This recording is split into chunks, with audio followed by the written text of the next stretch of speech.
ਸਤਿ ਸ਼੍ਰੀ ਅਕਾਲ ਜੀ, ਸਵਾਗਤ ਹੈ ਜੀ ਤੁਹਾਡਾ ਆਲ ਟਾਈਮ ਲਰਨਰ ਉੱਪਰ। MCQ ਟੈਸਟ ਸੀਰੀਜ਼ ਦਾ ਅੱਜ 5ਵਾਂ ਟੈਸਟ ਹੈ। ਇਸ ਤੋਂ ਪਹਿਲਾਂ ਅਸੀਂ ਵੱਖ-ਵੱਖ ਟੌਪਿਕ ਦੇ ਬਾਰੇ ਲੈਕਚਰ ਵੀਡੀਓ ਤੇ ਟੈਸਟ ਸਾਡੇ ਚੈਨਲ ਦੇ ਉੱਪਰ ਅਪਲੋਡ ਕਰ ਚੁੱਕੇ ਹਾਂ। ਜੇਕਰ ਤੁਸੀਂ ਅਜੇ ਨਹੀਂ ਦੇਖੇ ਤਾਂ ਉਸ ਦਾ ਲਿੰਕ ਹੇਠਾਂ ਡਿਸਕ੍ਰਿਪਸ਼ਨ ਦੇ ਵਿੱਚ ਦਿੱਤਾ ਹੋਇਆ, ਉੱਥੋਂ ਤੁਸੀਂ ਕਲਿੱਕ ਕਰਕੇ ਦੇਖ ਸਕਦੇ ਹੋ। ਤੇ ਅੱਜ ਦੇ ਟੈਸਟ ਨੂੰ ਅਖੀਰ ਤੱਕ ਜ਼ਰੂਰ ਦੇਖਣਾ ਤੇ ਆਖਰ ਤੇ ਤੁਹਾਡੇ ਜਿੰਨੇ ਮਾਰਕਸ ਹੋਏ ਉਹ ਵੀ ਕਮੈਂਟ ਬਾਕਸ ਦੇ ਵਿੱਚ ਜ਼ਰੂਰ ਦੱਸਣਾ ਜੀ। ਸ਼ੁਰੂ ਕਰਦੇ ਹਾਂ ਜੀ ਅੱਜ ਦਾ ਟੈਸਟ। ਸਭ ਤੋਂ ਪਹਿਲਾ ਕੁਐਸਚਨ ਹੈ ਜੀ, ਵਧੇਰੇ ਸ਼ਿਲਪੀ ਪ੍ਰਯੋਗ ਕਰਨ ਵਾਲਾ ਨਾਵਲਕਾਰ ਹੈ। ਪਹਿਲਾ ਆਪਸ਼ਨ ਹੈ ਜੀ ਸੁਖਵੀਰ, ਦੂਸਰਾ ਗੁਰਦਿਆਲ ਸਿੰਘ, ਤੀਸਰਾ ਦਲੀਪ ਕੌਰ ਟਿਵਾਣਾ, ਚੌਥਾ ਆਪਸ਼ਨ ਹੈ ਜੀ ਨਿਰੰਜਨ ਤਸਨੀਮ। ਇਹਦਾ ਸਹੀ ਆਨਸਰ ਹੈ ਜੀ ਸੱਸਾ ਨਿਰੰਜਨ ਤਸਨੀਮ। ਨਿਰੰਜਨ ਤਸਨੀਮ ਜੀ ਜਿਹੜੇ ਨੇ ਕਲਾ ਦੇ ਪੱਖ ਤੋਂ ਤੇ ਸ਼ਿਲਪ ਦੇ ਵਿੱਚ ਵੱਖ-ਵੱਖ ਨਵੇਂ ਪ੍ਰਯੋਗ ਕਰਦੇ ਰਹੇ ਨੇ ਤੇ ਵਧੇਰੇ ਪ੍ਰਯੋਗ ਕਰਨ ਵਾਲੇ ਨਾਵਲਕਾਰ ਨੇ। ਨਿਰੰਜਨ ਤਸਨੀਮ ਦਾ ਸਹੀ ਆਨਸਰ ਹੈ। ਦੂਸਰਾ ਕੁਐਸਚਨ ਹੈ ਜੀ, ਤਸਾਲੀ ਦੀ ਹੰਸੋ ਜਿਹੜਾ ਨਾਵਲ ਜਸਵੰਤ ਸਿੰਘ ਕੰਵਲ ਜੀ ਦਾ ਲਿਖਿਆ ਹੋਇਆ ਹੈਗਾ, ਇਸਦਾ ਕੀ ਸੰਬੰਧ ਹੈ ਮੱਧਕਾਲੀ ਸੱਭਿਆਚਾਰ ਨਾਲ, ਪੰਜਾਬੀ ਸੱਭਿਆਚਾਰ ਨਾਲ, ਪੁਰਾਤਨ ਸੱਭਿਆਚਾਰ ਨਾਲ, ਸਾਮੀ ਸੱਭਿਆਚਾਰ ਨਾਲ। ਇਹਦਾ ਸਹੀ ਆਨਸਰ ਹੈ ਜੀ ਊੜਾ ਮੱਧਕਾਲੀ ਸੱਭਿਆਚਾਰ ਦੇ ਨਾਲ। ਤਸਾਲੀ ਦੀ ਹੰਸੋ ਜਿਹੜਾ ਨਾਵਲ ਹੈ ਇਹਦਾ ਸੰਬੰਧ ਮੱਧਕਾਲੀ ਸੱਭਿਆਚਾਰ ਦੇ ਨਾਲ ਹੈ। ਇਸ ਦੇ ਨਾਵਲ ਦੇ ਵਿੱਚ ਮੱਧਕਾਲ ਦੇ ਸਮੇਂ ਦੇ ਉਸ ਸਮੇਂ ਦੇ ਸੱਭਿਆਚਾਰ ਦਾ ਪਤਾ ਲੱਗਦਾ। ਸੁਤੰਤਰਤਾ ਸੈਲਾਨੀ ਵਜੋਂ ਜੇਲ੍ਹ ਜਾਣ ਵਾਲਾ ਸਾਹਿਤਕਾਰ ਕਿਹੜਾ ਹੈ? ਸਾਡੇ ਕੋਲ ਆਪਸ਼ਨ ਹੈ ਜੀ, ਪਹਿਲਾ ਨਵਤੇਜ ਸਿੰਘ, ਦੂਸਰਾ ਗੁਰਮੁਖ ਸਿੰਘ ਮੁਸਾਫਰ ਜੀ, ਤੀਸਰਾ ਆਨੰਦ ਲਾਲ ਨੂਰਪੁਰੀ, ਚੌਥਾ ਅਜੀਤ ਕੌਰ। ਇਹਦਾ ਸਹੀ ਆਨਸਰ ਹੈ ਜੀ ਦੂਸਰਾ ਆਪਸ਼ਨ, ਗੁਰਮੁਖ ਸਿੰਘ ਮੁਸਾਫਰ ਜੀ ਨੇ ਜਿਹੜੇ ਇੱਕ ਸੁਤੰਤਰਤਾ ਸੈਲਾਨੀ ਦੇ ਵਜੋਂ ਜੇਲ੍ਹ ਯਾਤਰਾ ਕਰਦੇ ਨੇ। ਉਹ ਵੱਖ-ਵੱਖ ਮੋਰਚਿਆਂ ਦੇ ਵਿੱਚ ਵੀ ਹਿੱਸਾ ਲੈਂਦੇ ਰਹੇ ਨੇ ਤੇ ਉਹ ਬਾਅਦ ਦੇ ਵਿੱਚ ਆਜ਼ਾਦੀ ਤੋਂ ਬਾਅਦ ਉਹ ਪੰਜਾਬ ਦੇ ਮੁੱਖ ਮੰਤਰੀ ਵੀ ਬਣਦੇ ਨੇ। ਪੰਜਾਬ ਦੀ ਸਿਆਸਤ ਦੇ ਵਿੱਚ ਉਹਨਾਂ ਦਾ ਬਹੁਤ ਵੱਡਾ ਯੋਗਦਾਨ ਮੰਨਿਆ ਜਾਂਦਾ ਹੈਗਾ।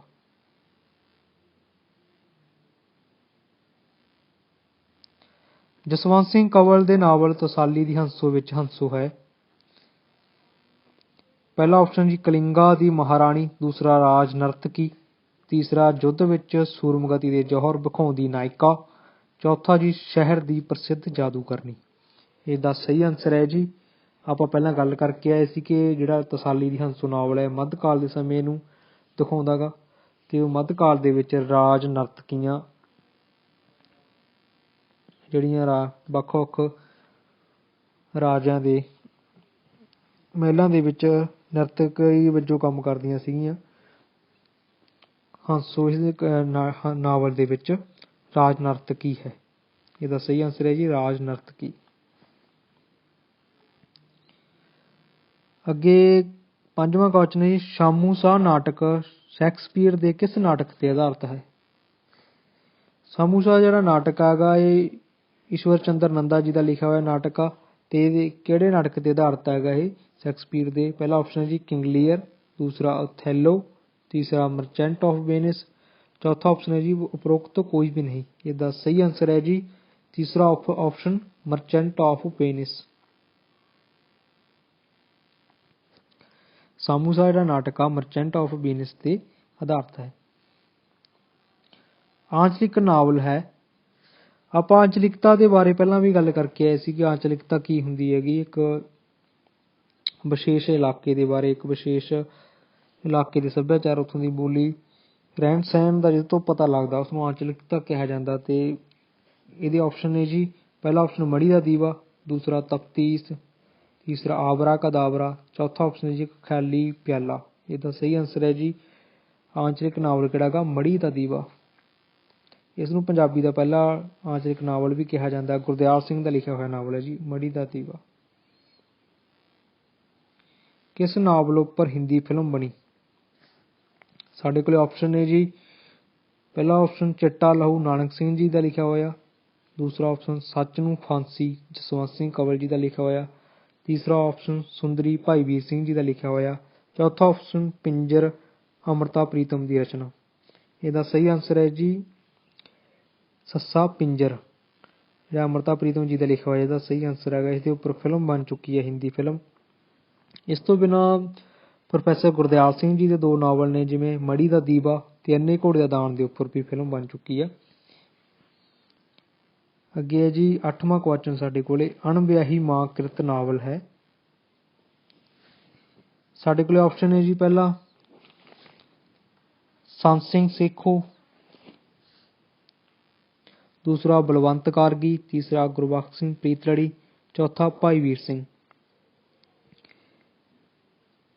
ਇਹਦਾ ਸਹੀ ਆਨਸਰ ਹੈ ਜੀ ਅਣਵਿਆਹੀ ਮਾਂ ਜਿਹੜਾ ਨਾਵਲ ਹੈਗਾ ਇਹ ਕਿਰਤ ਹੈਗੀ ਸੰਤ ਸਿੰਘ ਸੇਖੋਂ ਜੀ ਦੀ ਲਿਖੀ ਹੋਈ ਹੈ। ਸੰਤ ਸਿੰਘ ਸੇਖੋਂ ਦੇ ਦੋ ਨਾਵਲ ਮਿਲਦੇ ਨੇ, ਇੱਕ ਅਣਵਿਆਹੀ ਮਾਂ ਤੇ ਦੂਸਰਾ ਰੁੱਖਾਂ ਦੀ ਜੈਰਾਤ। ਇਸਦਾ ਸਹੀ ਆਨਸਰ ਹੈ ਜੀ। ਪੰਜਾਬੀ ਰੰਗਮੰਚ ਦਾ ਮੋਢੀ ਹੈ। ਪਹਿਲਾ ਆਪਸ਼ਨ ਜੀ ਆਈ.ਸੀ. ਨੰਦਾ, ਦੂਸਰਾ ਬਲਵੰਤ ਗਾਰਗੀ, ਤੀਸਰਾ ਨੌਰਾ ਰਿਚਰਡ, ਚੌਥਾ ਹਰਚਰਨ ਸਿੰਘ। ਇਹਦਾ ਸਹੀ ਆਨਸਰ ਹੈ ਜੀ ਆਈ.ਸੀ. ਨੰਦਾ, ਈਸ਼ਵਰ ਚੰਦਰ ਨੰਦਾ ਜਿਹੜੇ ਪੰਜਾਬੀ ਰੰਗਮੰਚ ਦੇ ਮੋਢੀ ਨੇ। ਬਚਿੱਤਰ ਨਾਟਕ ਹੈ। 10ਵਾਂ ਕੁਐਸਚਨ ਸਾਡੇ ਕੋਲੇ, ਬਚਿੱਤਰ ਨਾਟਕ ਕੀ ਹੈਗਾ? ਬ੍ਰਿਤਾਂਤਕ ਰਚਨਾ ਗੀ ਇੱਕ, ਦੂਸਰਾ ਆਪਸ਼ਨ ਆਤਮ ਕਥਾ ਗੀ, ਤੀਸਰਾ ਨਾਟਕਾਵਾ, ਸੱਸਾ ਆਪਸ਼ਨ ਹੈਗੀ ਨਾਟਕਾ। ਇਹਦਾ ਸਹੀ ਆਨਸਰ ਹੈ ਜੀ ਆੜਾ ਆਤਮ ਕਥਾ।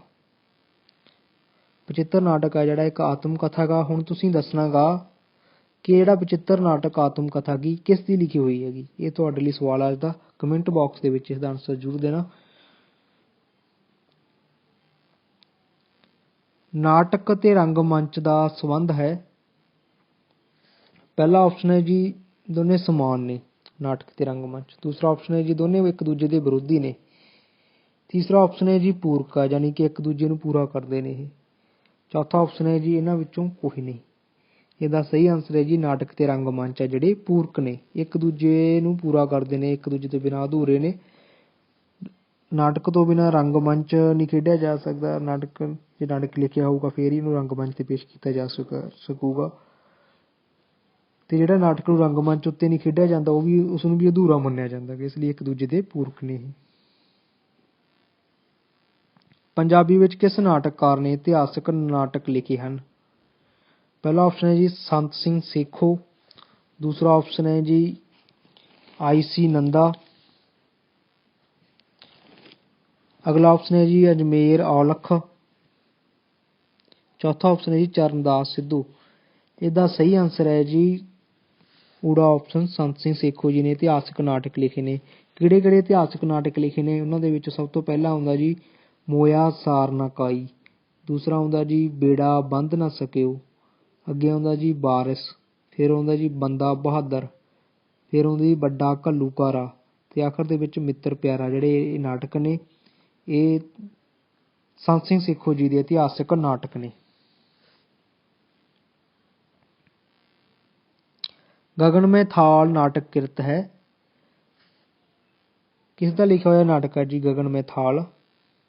ਪਹਿਲਾ ਆਪਸ਼ਨ ਜੀ ਸੁਰਜੀਤ ਸਿੰਘ ਸੇਠੀ, ਦੂਜਾ ਕਮਲੇਸ਼ ਉੱਪਲ, ਤੀਸਰਾ ਗੁਰਚਰਨ ਸਿੰਘ ਖੋਸਲਾ, ਚੌਥਾ ਬਲਵੰਤ ਗਾਰਗੀ। ਇਹਦਾ ਸਹੀ ਆਨਸਰ ਹੈ ਜੀ ਬਲਵੰਤ ਗਾਰਗੀ ਜੀ ਦਾ ਲਿਖਿਆ ਹੋਇਆ ਨਾਟਕ ਹੈ ਗਗਨਮੈ ਥਾਲ।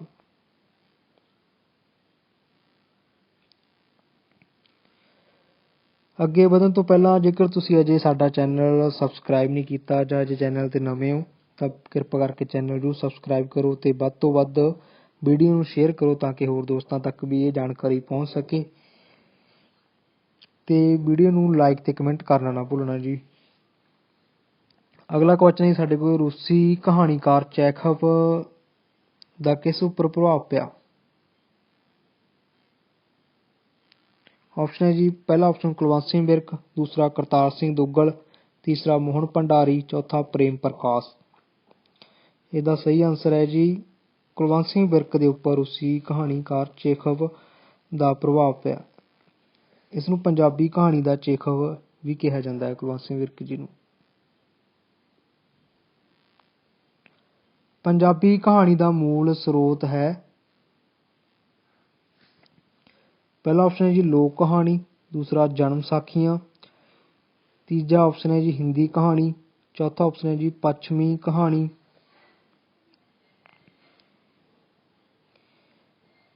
ਇਹਦਾ ਸਹੀ ਆਨਸਰ ਹੈ ਜੀ ਪੰਜਾਬੀ ਕਹਾਣੀ ਜਿਹੜਾ ਮੂਲ ਸਰੋਤ ਆ ਲੋਕ ਕਹਾਣੀਆਂ ਨੇ।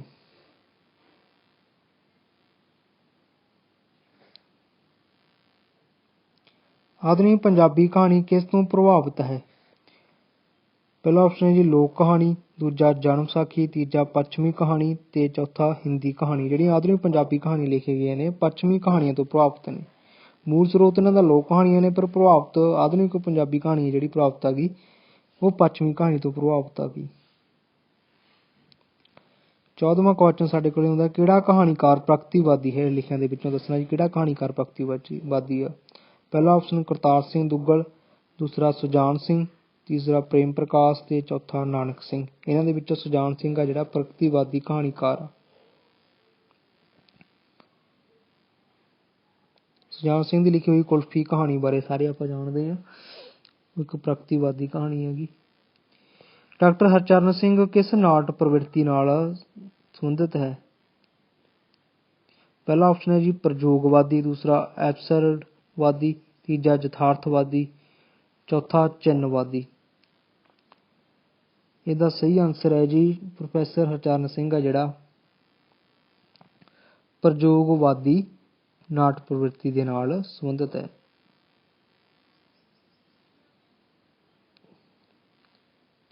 ਅੰਮ੍ਰਿਤਾ ਪ੍ਰੀਤਮ ਦੀ ਕਿਸ ਕਾਵਿ ਪੁਸਤਕ ਨੂੰ ਗਿਆਨਪੀਠ ਪੁਰਸਕਾਰ ਪ੍ਰਾਪਤ ਹੋਇਆ? ਪਹਿਲਾ ਆਪਸ਼ਨ ਹੈ ਜੀ ਲੰਮੀਆਂ ਬਾਟਾਂ, ਦੂਜਾ ਆਪਸ਼ਨ ਹੈ ਸਾਡੇ ਕੋਲ ਸੋਕਾ ਚੇਤੀ, ਤੀਜਾ ਆਪਸ਼ਨ ਹੈ ਜੀ ਸਰਗੀ ਬੇਲਾ, ਚੌਥਾ ਆਪਸ਼ਨ ਹੈ ਜੀ ਕਾਗਜ਼ ਤੇ ਕੈਨਵਸ। ਇਹਨਾਂ ਦੇ ਜਿਹੜਾ ਕਾਗਜ਼ ਤੇ ਕੈਨਵਸ ਜਿਹੜੀ ਰਚਨਾ ਹੈਗੀ ਅੰਮ੍ਰਿਤਾ ਪ੍ਰੀਤਮ ਦੀ, ਇਸ ਨੂੰ ਗਿਆਨਪੀਠ ਪੁਰਸਕਾਰ ਪ੍ਰਾਪਤ ਹੁੰਦਾ ਹੈ। ਸਹੀ ਆਨਸਰ ਹੈ ਜੀ ਕਾਗਜ਼ ਤੇ ਕੈਨਵਸ।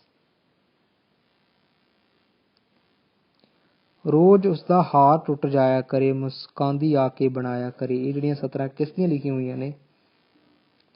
ਆਪਸ਼ਨ ਹੈ ਸਾਡੇ ਕੋਲ ਅੰਮ੍ਰਿਤਾ ਪ੍ਰੀਤਮ, ਪ੍ਰੋਫੈਸਰ ਪੂਰਨ ਸਿੰਘ, ਬਾਬਾ ਬਲਵੰਤ, ਪ੍ਰੋਫੈਸਰ ਮੋਹਨ ਸਿੰਘ। ਇਹਦਾ ਸਹੀ ਆਨਸਰ ਹੈ ਜੀ ਈੜੀ ਬਾਬਾ ਬਲਵੰਤ ਜੀ ਦੀਆਂ ਲਿਖੀਆਂ ਹੋਈਆਂ ਸਤਰਾਂ ਨੇ ਜੀ। 18ਵਾਂ ਸਾਡੇ ਕੋਲ ਕੁਐਸਚਨ ਹੈ ਜੀ ਹੇਠ ਲਿਖਿਆਂ ਵਿੱਚੋਂ ਕਿਹੜਾ ਜੁੱਟ ਸਹੀ ਹੈ? ਪਹਿਲਾ ਆਪਸ਼ਨ ਹੈ ਜੀ ਰੰਗਮੰਚ ਲੋਕ ਕਾਵਿ ਰੂਪ ਹੈਗਾ ਇਹ, ਦੂਸਰਾ ਆਪਸ਼ਨ ਹੈ ਜੀ ਗਜ਼ਲ ਤੇ ਰਦੀਫ, ਈਡੀ ਆਪਸ਼ਨ ਹੈ ਸਤਵਾਰਾ ਟੁੰਡੇ ਅਸਰਾਜੇ ਦੀ ਧੁਨੀ, ਸੱਸਾ ਆਪਸ਼ਨ ਹੈ ਜੀ ਆਸਾ ਦੀ ਵਾਰ ਨਾਟਕ।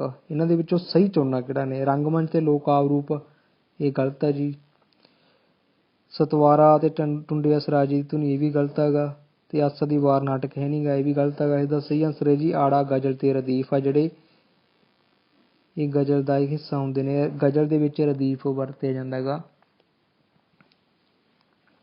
ਇਹ ਸਹੀ ਆਨਸਰ ਹੈ ਇਹਦਾ ਆੜਾ ਜੀ। ਇਹਨਾਂ ਵਿੱਚੋਂ ਕਿਹੜਾ ਕਿੱਸਾ ਕਵੀ ਨਹੀਂ ਹੈ? ਸਾਡੇ ਕੋਲ ਆਪਸ਼ਨ ਹੈ ਜੀ ਅਹਿਮਦ ਯਾਰ, ਦੂਸਰਾ ਆਪਸ਼ਨ ਜੀ ਵਾਰਿਸ ਸ਼ਾਹ, ਤੀਸਰਾ ਪੀਲੂ ਤੇ ਚੌਥਾ ਸੁਲਤਾਨ ਬਾਹੂ।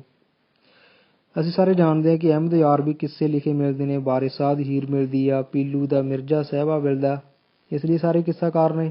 ਤੇ ਕਿਹੜਾ ਨਹੀਂ ਹੈਗਾ, ਕਿਹੜਾ ਬਚ ਗਿਆ? ਸੁਲਤਾਨ ਬਾਹੂ। ਇਹਦਾ ਸਹੀ ਆਨਸਰ ਹੈ ਜੀ।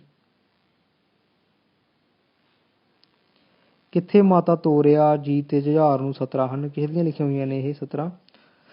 ਪਹਿਲਾ ਆਪਸ਼ਨ ਹੈ ਜੀ ਧਨੀ ਰਾਮ ਚਾਤ੍ਰਿਕ, ਦੂਸਰਾ ਨੰਦ ਲਾਲ ਨੂਰਪੁਰੀ, ਤੀਸਰਾ ਲੋਕ ਆਪਦਾ ਤੋਂ ਲਈਆਂ ਗਈਆਂ ਸਤਰਾਂ ਨੇ। ਇਹਨਾਂ ਦੇ ਵਿੱਚੋਂ ਕੋਈ ਨਹੀਂ। ਇਹਦਾ ਸਹੀ ਆਨਸਰ ਹੈ ਜੀ ਇਹ ਜਿਹੜੀਆਂ ਸਤਰਾਂ ਨੇ ਨੰਦ ਲਾਲ ਨੂਰਪੁਰੀ ਜੀ ਦੀਆਂ ਲਿਖੀਆਂ ਹੋਈਆਂ ਸਤਰਾਂ ਨੇ। ਇਹਦਾ ਸਹੀ ਆਨਸਰ ਹੈ ਜੀ ਆੜਾ ਨੰਦ ਲਾਲ ਨੂਰਪੁਰੀ। ਸੋ ਇਹ ਸੀ ਅੱਜ ਦਾ ਟੈਸਟ। ਅੱਜ ਦੇ ਟੈਸਟ ਦੇ ਵਿੱਚ ਤੁਹਾਡੇ ਕਿੰਨੇ ਮਾਰਕਸ ਨੇ ਸਾਨੂੰ ਕਮੈਂਟ ਬਾਕਸ ਦੇ ਵਿੱਚ ਜ਼ਰੂਰ ਦੱਸਣਾ ਜੀ। ਤੇ ਸਾਡੇ ਚੈਨਲ ਤੇ ਨਵੇਂ ਹੋ ਜਾਂ ਜੇ ਚੈਨਲ ਸਬਸਕ੍ਰਾਈਬ ਨਹੀਂ ਕੀਤਾ ਤਾਂ ਚੈਨਲ ਸਬਸਕ੍ਰਾਈਬ ਕਰੋ ਤੇ ਵੱਧ ਤੋਂ ਵੱਧ ਸ਼ੇਅਰ ਕਰੋ ਤੇ ਵੀਡੀਓ ਨੂੰ ਜੇ ਚੰਗੀ ਲੱਗੀ ਜਾਣਕਾਰੀ ਤਾਂ ਲਾਈਕ ਕਰਨਾ ਨਾ ਭੁੱਲਣਾ ਜੀ। ਸ਼ੁਕਰੀਆ ਜੀ।